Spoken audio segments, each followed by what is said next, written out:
এই কথা যেই লোকটা জানিয়েছে মিজানুর রহমান আজহারীর নাম নিয়ে যে এটা ধর্ম ব্যবসায়ী, আপনার ঈমান চলে গেছে। কারণ মিজানুর রহমান আজহারীর নামের আগে একজন আলেম লেখা আছে, আল উলামা ওয়ারাসাতুল আম্বিয়া, আলেমরা নবীর ওয়ারিস। এই কথা বলেন না কেন? অনেক বড় দায়িত্ব তার মাথার উপরে।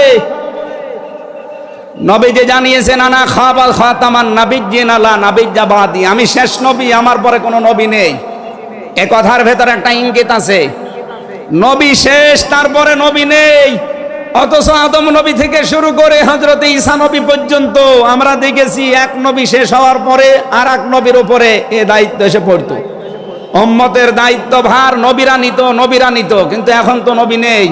যেহেতু ওনার ঘোষণা আমার পরে আর কোনো নবী নেই, আমি শেষ নবী, এই হিসাবে নবীজি জানিয়েছেন আল উলামা ওয়ারাসাতুল আম্বিয়া, আমি থাকবো না কিন্তু আলেম থাকবে, এরাই আমার ওয়ারিস, এরাই আমার স্থলাভিষিক্ত। নবীর উপরে কথা বললে যেমন আমল আখলাক আল্লাহ নষ্ট করে দেয়, আলেমদের বিরুদ্ধে আলেমদের উপরে কারো যদি কথা যায় তার পেছনের আল্লাহ সব নষ্ট করে দেবে। অহম লা ইয়াশউরুন, কখন যে নষ্ট হয়ে যাবে আপনি টেরও পাবেন না। এই জন্য সীমা লঙ্ঘন করা যাবে না, কথা এবং আচরণে আপনারা সাবধান থাকবেন।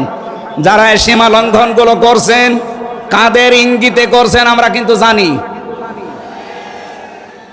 মাঝে মাঝে দাদারা এসে আপনাদের কান পড়া দিয়ে যায়, আর আপনারা তখন উল্টা পাল্টা কথা বলতে থাকেন।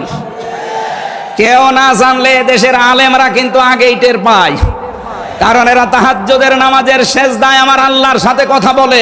কথা বলেন না কেন?